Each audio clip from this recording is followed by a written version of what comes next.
in the past decade.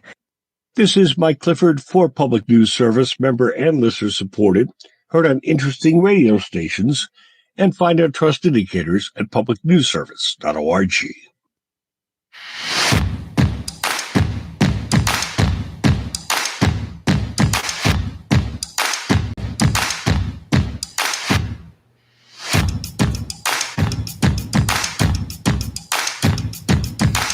All right, I worked my magic, got it going.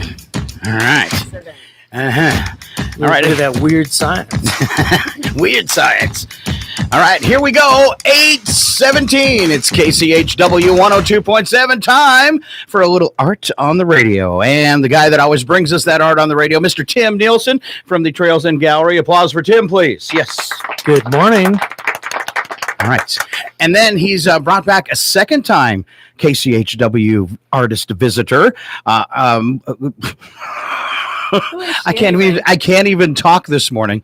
I'm so glad that you're here, though. I want to welcome back Melissa Cole. I'm not going to try to say your middle name. Sing. All right. It's much. The way it looks, though, right? Yeah, it's scary. Yeah. All right. Just a little bit closer to the microphone if you slide it to you. All right. And we'll start off just by asking Tim, I know you were talking about a little history, how the two of you met. So how did you find Melissa and bring her to Chewelah? Well, Jacqueline McDermott found her, okay, who I've had in the gallery before.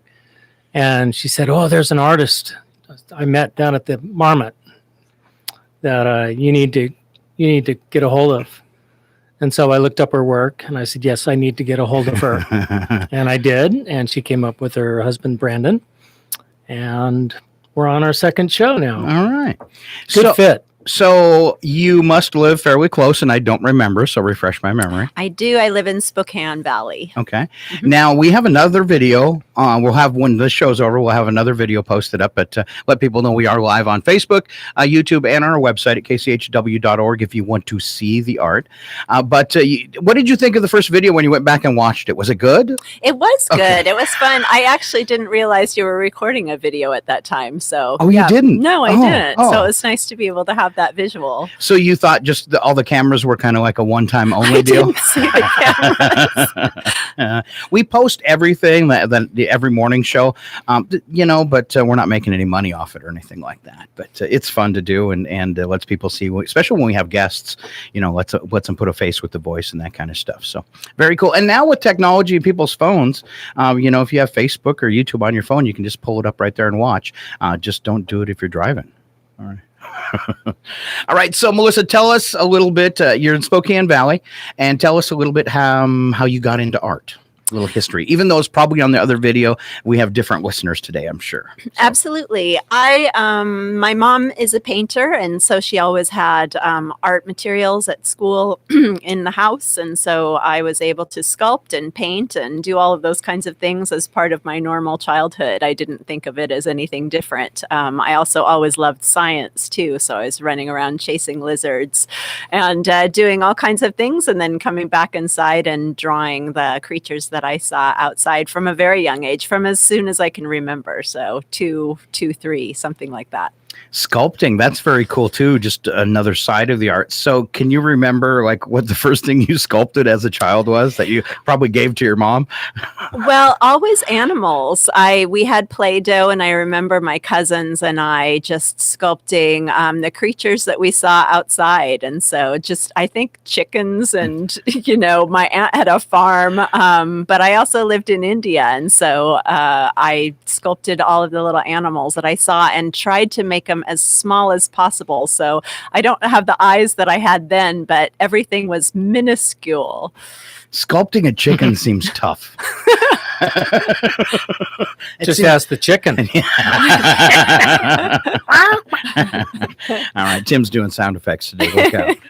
All right, so go on from there, and now you're coming in. That's how you kind of grew up in your childhood. You got the flavor. I grew up in my childhood. Always liked doing artwork and lived all over the world. My father was an airline pilot for Air India, and so I just continued to create artwork, but loved science more than anything because one of the places that I lived was India, and one of my uncles was a politician, and when we went on a helicopter ride with him, one of the villages we went in had clouded leopards, and they gave them to him because they shot the mother and had the cubs, and so I got to take care of these cubs. Wow. And so it was just very impressionable on me, nature at a young age, and so I always said I was going to grow up and be a zoologist or marine biologist. So when I finally went to college, that's what I ended up doing. I studied zoology and marine ecology and continued to do art here and there. I was a little bit jealous of the people who were going to school in graphic design, but I continued to paint and sculpt on my own. I had 3 credits during college that I was allowed to do artwork, and I did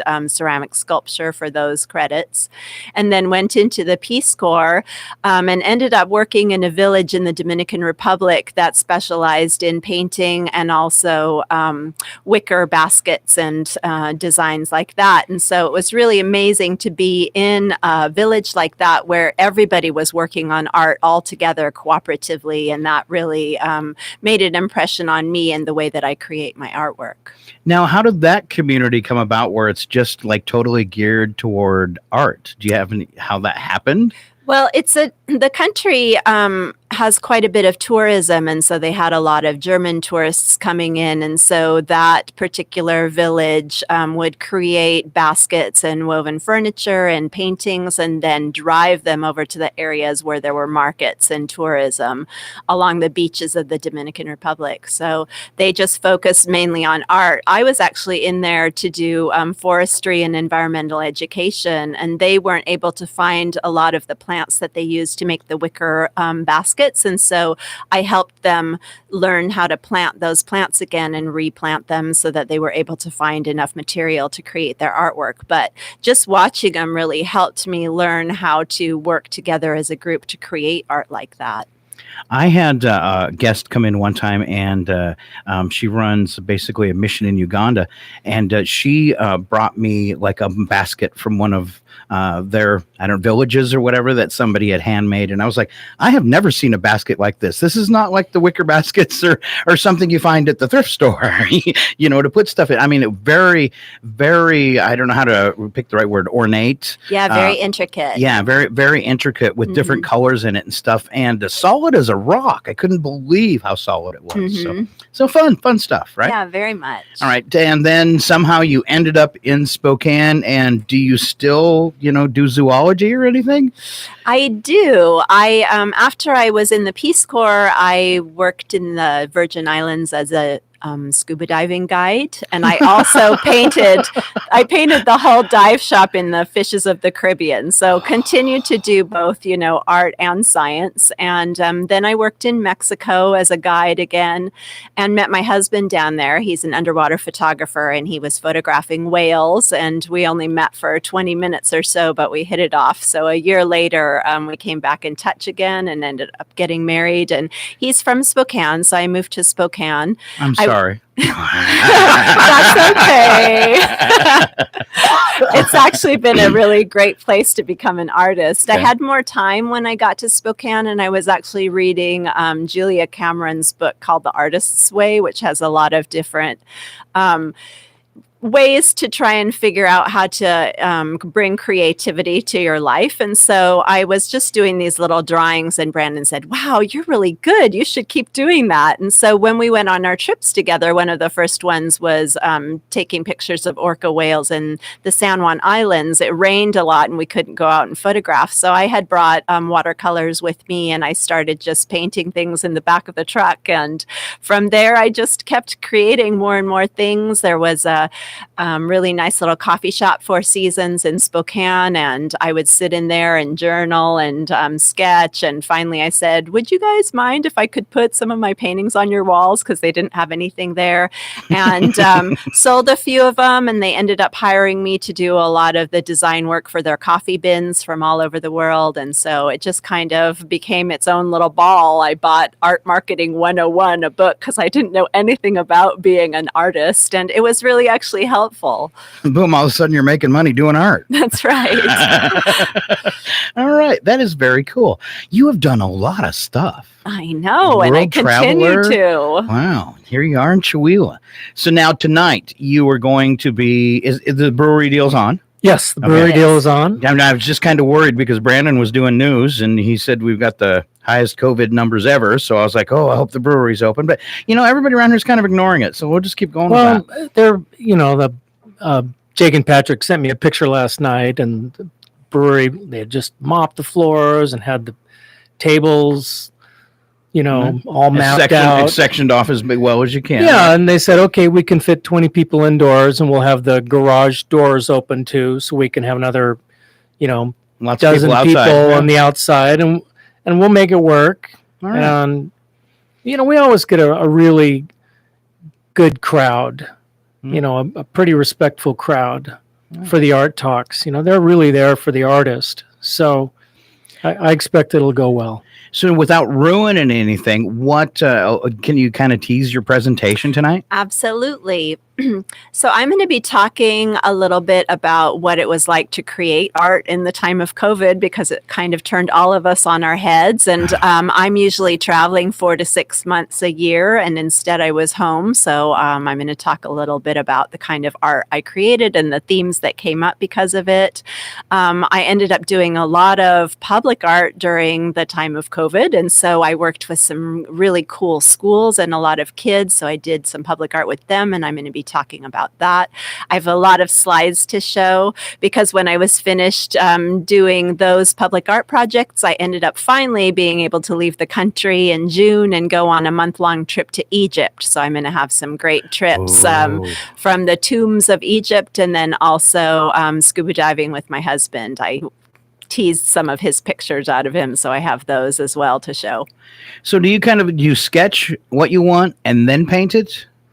I do a lot of different things. Sometimes when I'm on a trip, because Brandon's camera gear takes up 99% of our things, of our baggage, I'm not really bringing a lot of paints and things with me, but I do keep a journal and I sketch the things I see, whether it's patterns from rugs or ceramics or certain animals that I see, but it really comes from my mind. I don't do formal sketches before I actually create things. I don't want my creatures or my people to look perfect. I want them to have a lot more motion, and so they're a little bit exaggerated. I change the colors around a lot, so I just really go straight onto the canvas when I'm working. So I've talked to a lot of artists that Tim have brought through, and a lot of them will take pictures and then paint from pictures and stuff. You're actually painting from images in your mind. I am. And that's extra impressive to me. Oh, thank you. To be able to take the picture in your mind of what that appears that you have and be able to put that on canvas or whatever medium you're using, I think that's amazing. It kind of takes courage. I know when I first started painting, I did look at Brandon's pictures a little because I was painting a lot of salmon, but I just felt like I was getting too tight and trying to get the fins perfect, and they end up not having very much movement to them. And so it's easier for me if I just sketch it out, that something in my mind, it looks a little more Magical. Yes, that's a good word. Does your art then feel almost dreamlike to you? It definitely does. Oh. Yeah, and Oh. I actually wake up sometimes and have an image in my mind, and I paint that. So Oh, that's wow. happened a number of times, and I love it when that happens. Mine's the opposite. I have visions at night of how I can wire things. Nerd. Yeah. Weird science. yeah. I'm not going to trade.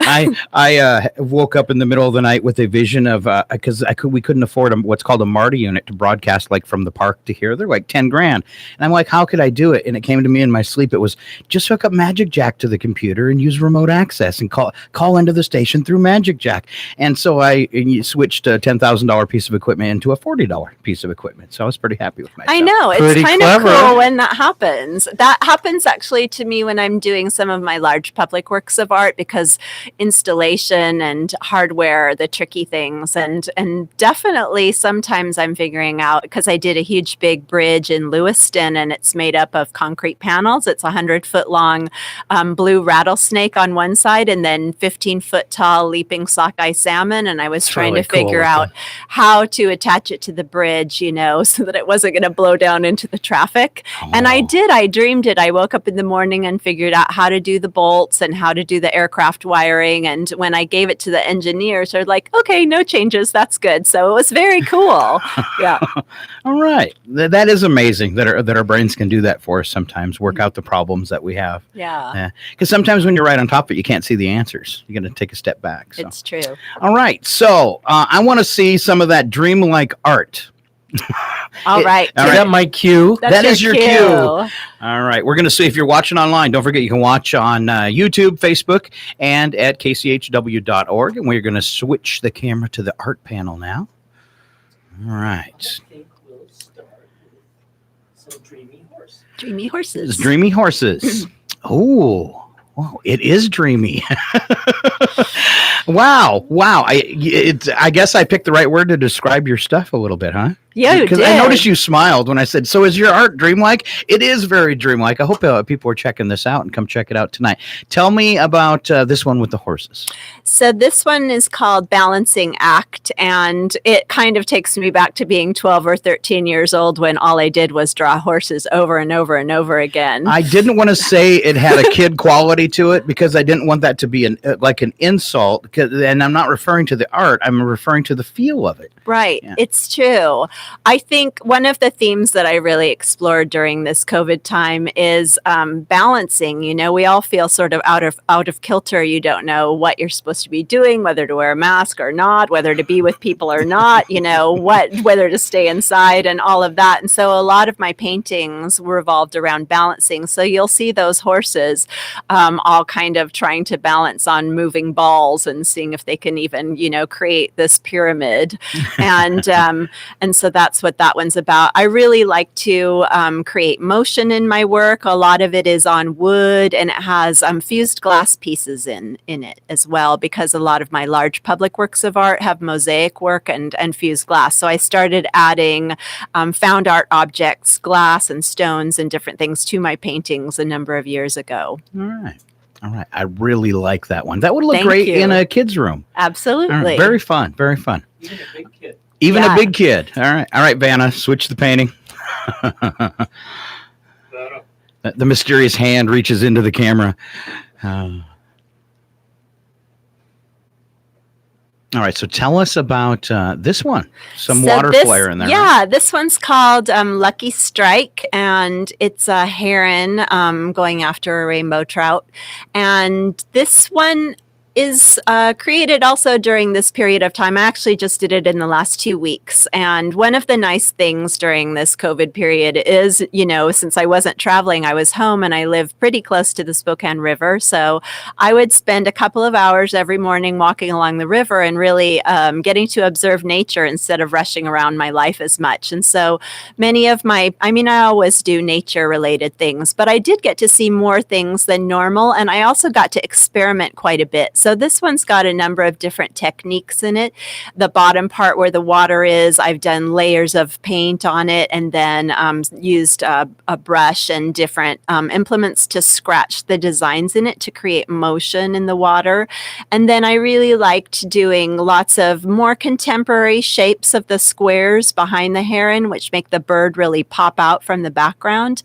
And those are sort of related to mosaic. I really like Gaudi's work. He was in Barcelona, and that gives sort of a mosaic quality to it, so that it's not just the hills and the sky that you normally see in a painting. It's more ethereal and more contemporary looking. And then you have the clouds at the top, which are I actually use a paste on it and then carve out the shapes in the clouds, and then I can brush different colors, the gold and the ochre color in it. And then the bird really stands out. So that's what you look at when you see the subject matter. So I am totally impressed, and I'm switching around so we can see you talk at the same time. We're looking at the art. I am totally impressed that you actually, when you're talking about the movement and stuff, you actually can see the repercussions from the water around the bird's legs. Where the waves are bouncing into that and concussioning outward from that. That's amazing. Very, very intricate. All right. Thank you. All right. Another one, please. I might have to readjust the camera. They're smaller. That's all right. We'll bear with you.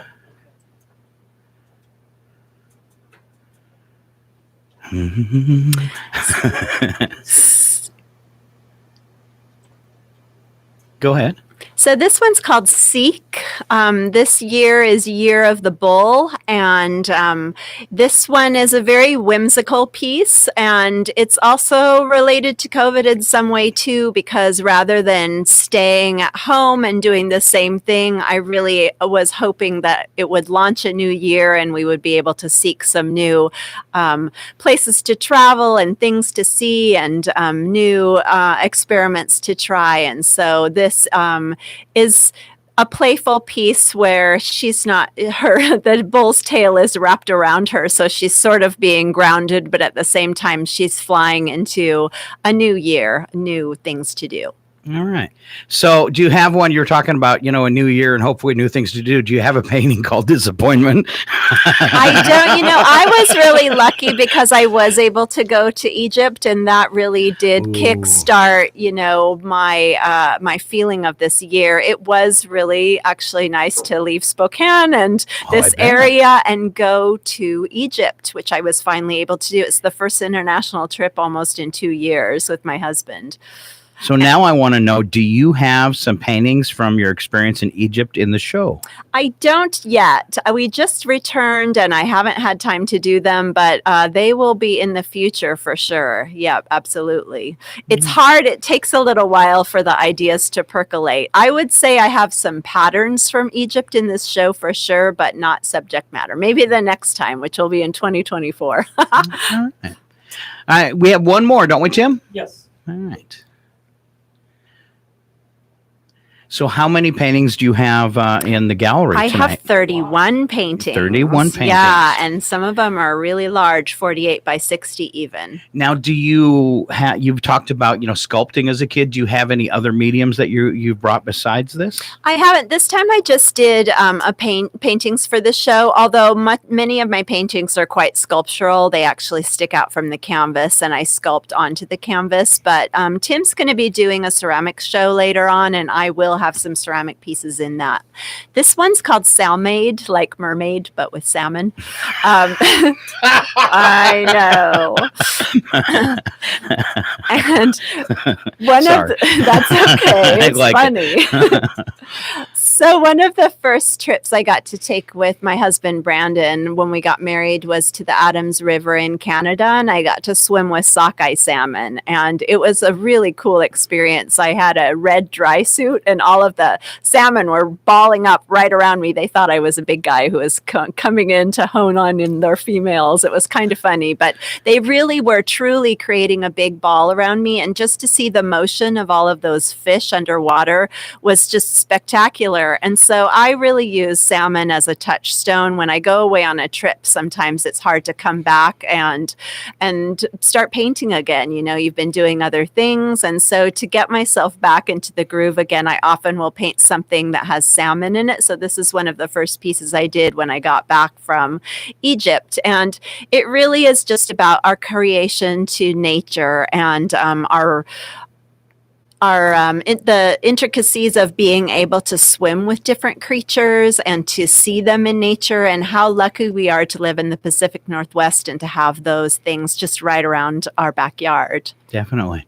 So is that a Native American girl in the painting too? No, she's kind of me. She's just a mix of lots of different things. I'm a mutt. My father's from India and my mom has Scottish and German in her. But it's kind of funny because this last time when we were in Egypt, they really thought I was Egyptian. And so all of the guys kept saying, "Is your wife Egyptian?" to Brandon, But that happens almost everywhere I go. It's kind of a lucky chameleon thing. And so India or, Greece Greece or Italy or Mexico. Yeah. It's kind of fun. I like to You've be got a able to little do bit of that permanent tan, or olive I skin. I do. I kind of got a little bit of it, not much, but from my German heritage, and I don't sunburn. I can be out, so you probably don't either. No. Really. I mean, I really have to work at it to get a sunburn. In fact, it doesn't. It's brown and it hurts. It's not red. So I know. I get that. All right, beautiful art. Thank Beautiful you art. so much. I'm very impressed. I love that it comes out of your mind. That it's because that's unscripted to me. So I love that. That's very Thank impressive. you. So very, very nice. I hope everybody comes out for the artist talk tonight and for our first Thursday art walk. All right. Now I see Fireball. Is that the name of your show and one of the pictures that Tim has on Fireball is the name of our show. It's on the poster, and it is called Fireball. For one, it's the name of the piece that's on the poster, but also because I thought I was going to be this quiet, demure person during COVID and not be doing much, kind of a big, long vacation. And I ended up having just crazy numbers of big public artworks with schools, and everyone was at home looking at their walls. So I had a ton of commissions during this time. And so while everyone was lazing around, I was this firecracker fireball, and I was just painting and painting like crazy. And so my whole 2 years has been, because we haven't been traveling, I've just been working nonstop. So I was very ready to go to Egypt, but I considered myself a fireball during this time. Wow, you're the first person I met that's done anything during COVID. I was surprised because no one else around me was, but as an artist, I was very lucky. It was probably one of my best years. Wow. Well, very nice. I'm glad that worked out for you. All right, Tim, give us the lowdown on our first Thursday art walk, where people can go, what other places have art in town besides you? Okay. Gosh, of course, I don't have the list I right in know, front you of never- me, but From memory. at Westoff Excavation, they've got, I think her name is Sandy, has some art there. And the Westoffs kind of come into the art walk when they've really got something to share. Okay. And so, and they really do it upright. They've got a beautiful space. Well, their whole office is like a work of art. Oh, it is. It's gorgeous. So they'll be on the stop. Of course, us at Trails In Gallery with Melissa. Still got Elle Brown and Bonnie Cazier up at Mountain Market. Okay. And then Mark Maxwell has a few things on the wall at Sporty's and at the brewery. All right. And then tonight at the brewery, when's the festivities start? Well, they usually open the doors about 6:15. I get set up, and we kind of wait for people to come in and get their bevies and Get all situated and chat cozy. and have a little social time before we start. But we usually get the talk going around a little before 7.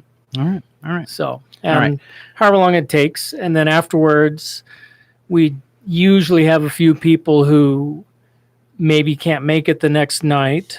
So we open up the gallery after the talk Okay. for a little while. And yeah. That's a usual thing.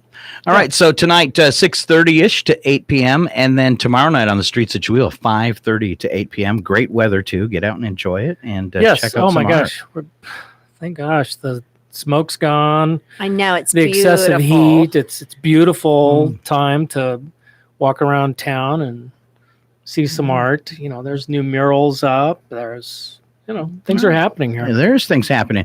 And I think it has kind of a ripple effect because, and maybe having people like you on the radio helps too, because we applied for a grant. And one of the things we mentioned was that we do art on the radio, and we just got a $5,800 grant. Wow, congratulations. From Artois. So, yeah. Sweet. Yeah. Oh, that's great. Yeah. One of the projects I worked on was through Artois, and they really do a great job, and I'm happy to hear that. Yeah, That's so yeah. cool. Really well, nice. I had such a fun time last time when I did my talk in Chihuahua. It was really invigorating as an artist because there were so many people who were enthusiastic about art and excited about, traveling and making a change in Chihuahua. And so I just really had a great time. So I'm really looking forward to it again. I think it was also the biggest show we've had to date was your first show.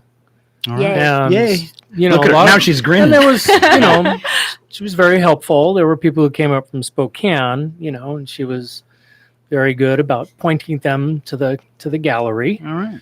And Yeah, that was nice. you have groupies that follow you for your art shows? I do. Oh man. That's the fun part of this, though. I mean, we're right now, the gallery I'm booking into 2024. 22 and 23 are booked. And, it helps having the Winterfest, and the Winterfest becomes a way to find art too, to find artists and hidden have artists. shows. Get them to come And out. then, You the could get them ones to that come you out of connect hiding with, and show their stuff. You have them back, and you generally want about 2 years apart. So Melissa's last show was about 2 years ago. And so it's nice to kind of have that continuity as well as folding in the new stuff. And my wife, Nandis, will be really helping to put on and be part of the ceramics show.